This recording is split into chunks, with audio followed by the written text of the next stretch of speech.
Hello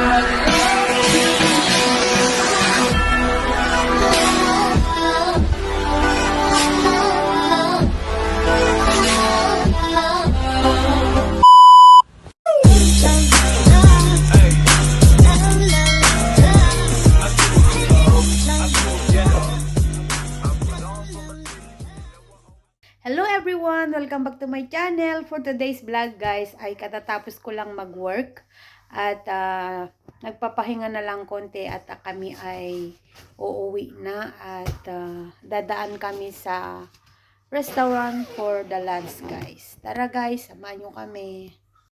At ito na nga guys, at alis na kami. Malis na kami doon sa aming trabaho sa may hotel. At paakyat kami papunta ng restaurant ngayon at pupunta kami doon sa isang sikat dito sa Oyan na restaurant guys. Ang ganda talaga ng kapaligiran, kahit araw-araw mo to nakikita pero hindi to nakakasawa guys. At ito na nga guys, andito na kami sa restaurant. Ayan. At naghahanap kami ngayon ng mauupuan kung saan kami uupo dahil ang daming tao guys. At dito pala kami sa rooftop na upo para makita yung view ng restaurant papunta doon sa baba. Ang kapaligiran nitong restaurant na to guys ay matatanaw mo ay dagat. Kahit dun sa kabila guys ay dagat pa rin. Kaya parang nasa gitna lang siya ng dagat itong restaurant dito. Ito yung pinaka harap ng restaurant at ito yung nakikita doon sa may dagat at punong-puno ng tao guys. At ito nakahanap na kami ng aming maupuan. Ayan na guys. At ito naman si manager at ito yung kasama ko naman sa trabaho. At ayan na nga, naka-order na kami ng aming kakainin. At ito ay yung sabi nila ay Belgiana, yung talong na nasalad. Tapos yung white naman guys ay yung itlog ng isda na nilagyan ng cream. Yan ang aming lunch today. At nag-order din kami ng bread para isasawsaw dito sa white na cream at dito sa salad na talong. At dumating na yung aming order na tahong at saka yung shrimp at yung isdang may kalabasa guys. So ayan na nga guys, at kakain na kami. Ay yan, eto na. At parang gutom na kami guys dahil hindi pa nga na ilalapag yung ibang pagkain ay ubos na naman yung nandoon sa lamesa guys. Kaya nagtatawanan na lang kami dahil nga sobrang gutom na guys.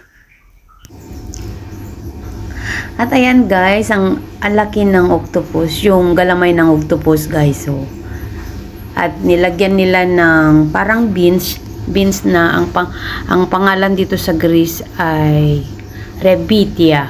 Pero hindi ko alam kung meron sa Pilipinas ito. At ito naman ay shrimp na may tomato sauce, na may parsley. At ito naman yung soup na isda na meron siyang blita, yung tinatawag nilang horta dito sa Athens. At ito naman yung mussels, yung tahong na iginisa nila sa cheese, nilagyan nila ng cheese at butter. At ito naman ay yung salad na talong, at yung isa naman guys ay yung itlog ng isda na nilagyan nila ng white cream guys. Kaya iyan guys, at kami ay kumakain na. Medyo napapasarap na ng aming kain at naubos na rin namin yung dalawang order na tinapay dyan kasi walang rice, kaya tinapay yung aming pinagtripan kasama nung mga palaman na salad. Masarap ka-combine yung salad na talong sa tinapay, guys.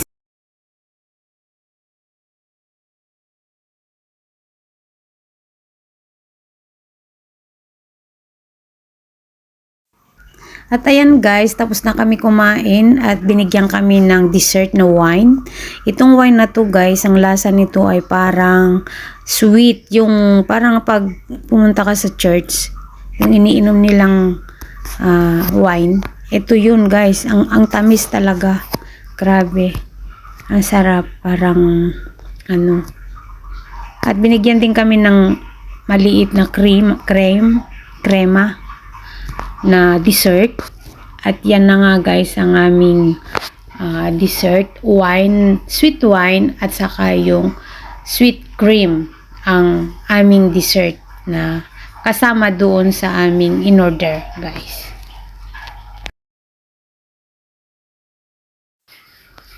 So ayan na nga guys, tapos na kami kumain, nag-dessert na rin at kami ay paalis na rin at inaantay lang namin yung bill namin para kami ay aalis na at tapos na naman ng isang araw guys na pagtatrabaho at ito lang naman yung aming kaligayahan na kakain tapos uuwi na. Yun na lang ang aming kaligayahan dito sa isla guys.